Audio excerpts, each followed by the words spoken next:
Hey fans, welcome to a brand new episode of your favorite women's basketball show, Around the Rim.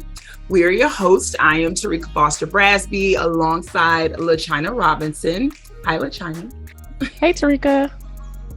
I think I can speak for both of us when I say that we were really thrilled about this week's show because for the first time since we have had this show be a YouTube show, we are going to have a guest this week. So I'm excited about it. Special guests are always great for the show, but this guest is not just any guest. This guest is a two-time champion, a four-time All-Star, former Rookie of the Year. I mean, accolades go on and on and on, but we are honored to welcome to the show Seattle Storm point guard, Jewell Loyd. Hey, Jewell. How you doing? Thank you for the invite.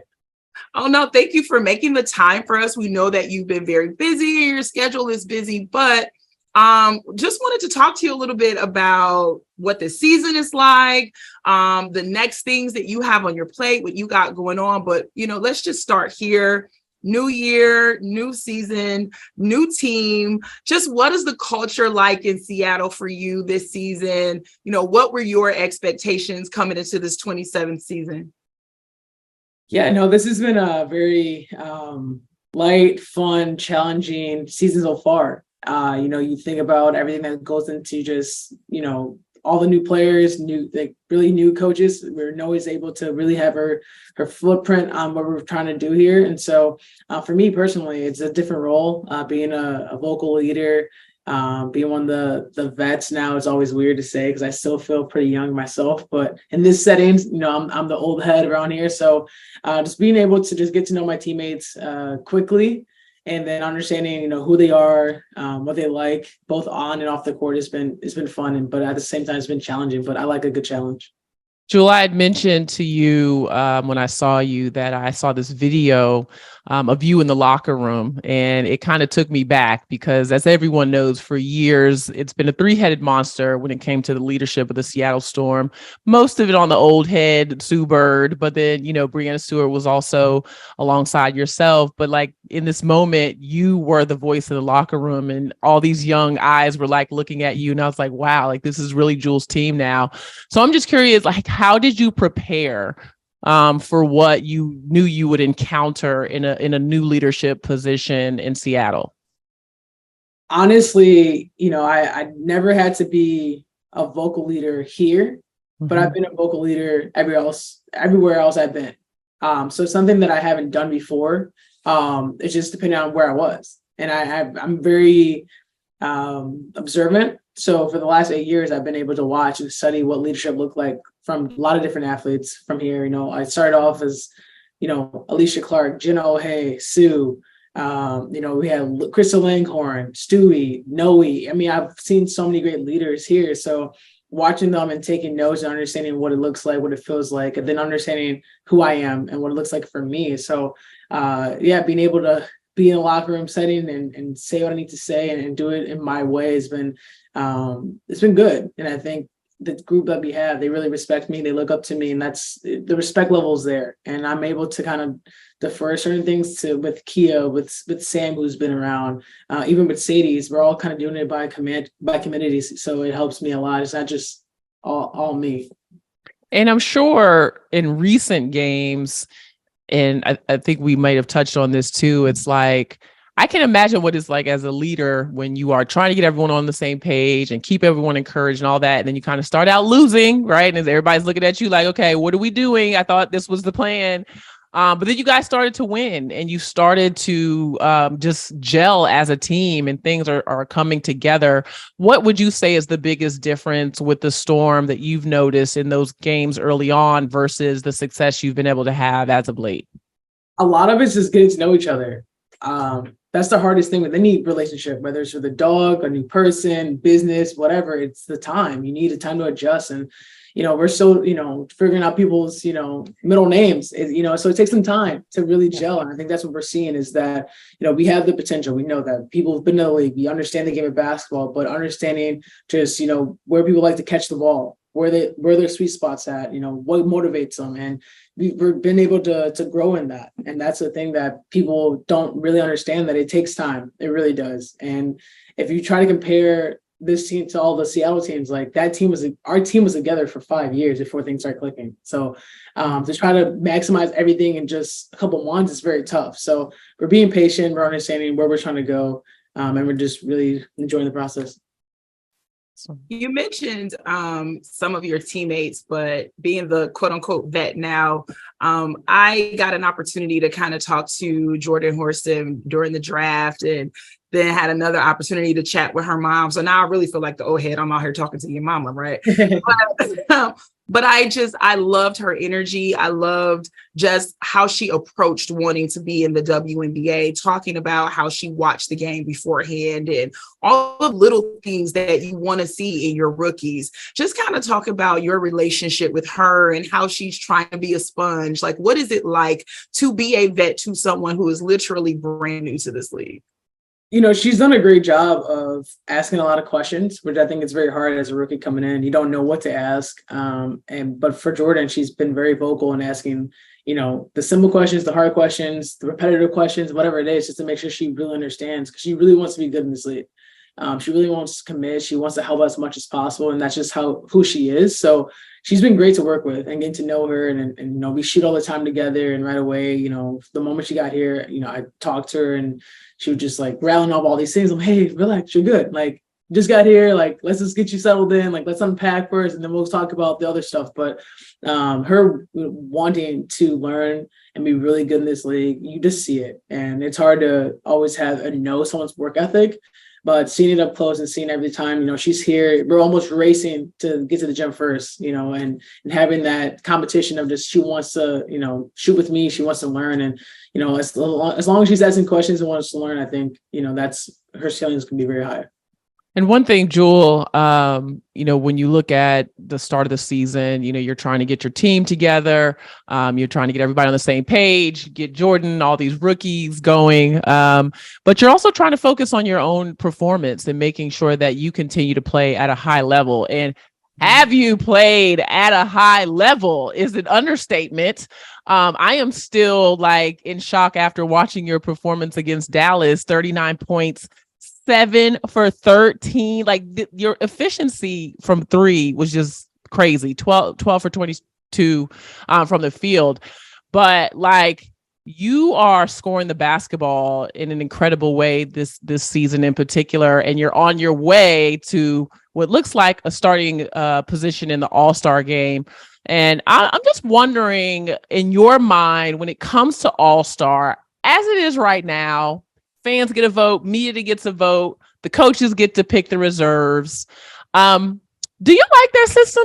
Do you like the way the All-Star voting happens? Are you someone who believes there should be a reward for how you've played? Or is this really a game for the fans where they should get the final say? I would say I'm 50-50. I think in general, you want to be rewarded for the work you put in. I think every time people have goals, and if that's a goal, you want to be there. At the same time, the fans want what they want, and you got to have a fine balance of being able to entertain, but also reward the players, because it is something special. It's something that you don't want to take for granted. And it's hard to do that consistently. But my job is to try to just do what I do, and I'll let everything else, you guys handle everything outside of what my job title is. I think it's a 50-50, and it's a hard job because, we do want to cater to the fans and make it enjoyable for them, but we also want to reward hard work. And your job title to this point has been leading the league in scoring. So congratulations on that. I know it's not something necessarily you ever set out to do. Maybe it was, but in your role, it definitely calls for it. With that being said, when you have a game like you had with Arike and you guys are just going back and forth and the basket just looks huge. How does that feel to be playing in that moment? And how have you been able to be so consistent and scoring at such a high level this year? In a game like that, I just think it's just, for personally, me and Arike, it's, you want to compete and you want to win games, and that's what we know how to do. And I think for me in the moment, I didn't really necessarily see it as me versus her. It was just we need to win. And I think that's the same with her. It's we need to win. If these are good shots, then these are the shots we're taking. And, in general, I'm just trying to keep it as simple as possible. Get to my spots and feel comfortable there and, stay fundamentally sound. When I start to miss shots and whatever, it's because I'm not fundamentally sound or I get tired or a little lazy in those areas. So I came in this season just knowing my benchmarks, knowing where I want to go, make or miss, like I will be okay because I know I got to my spots. And so I'm just keeping it simple, not overthinking it. But it's also how you prepare. I think I prepared really well in the off season to get me ready for the long haul. So I got to give props to my training group. And was that game like one of your most memorable on the offensive end? I remember you going off on Vegas last year too. I was like, wait a minute, I should have pulled those numbers because I walked away from that game like, okay, Jewell's a real problem. But are those two games like two maybe that stand out to you from an offensive standpoint? I know winning also helps, but like, are those two that you kind of mark like, yeah, like I did that? It feels good. Like, I send clips to my training team back home and I'm like, I'm finally doing the moves we've been practicing for years. So I'm happy where I'm at. And, it takes some time to get comfortable and understand, who you are in this league. And so when you finally are able to do stuff that believes you could do, it makes it just like, finally, but yeah, I think even in those games, I look back and I miss some easy ones, some free throws, things like that. It's always things you get better at, but sometimes you also got to give yourself a pat on the back. I know you are removed from college to the point where it's like it's not always there. But when you think about that game with Arike and how well Jackie's been playing, and like we have all been calling Notre Dame, guard university pretty much. But like, what's the legacy? Even when you think of, what Neil Ivy's been doing and the accolades that she's received, just how does it feel to just kind of be able to continue that legacy and bridging that gap between Notre Dame and the W?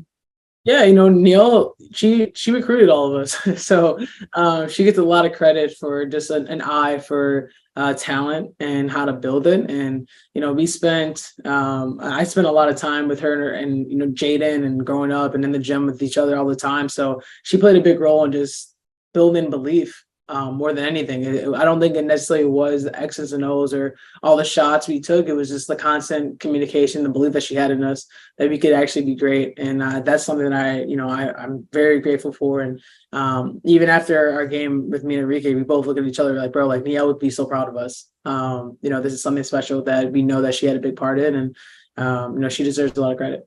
And I know Terrika wants to get to a couple fun things, but my last question, of course, is going to be about pickleball, my new sport. Exactly, new hobby. Cool. Actually, I was running in my neighborhood today and I had to do a double take because there's a basketball court where someone has put up a net in the middle. And I was like, okay, it doesn't look high enough to be a tennis net. I was like, I think that's pickleball. So I'm gonna have to send you a picture of it so you can tell me. But it's become a big part of your life. You're an owner. You played in so many tournaments in the off season, and newsflash, you actually want to go pro one day. So give us some insight into your involvement in pickleball and what it's been like for you. It's been an amazing experience.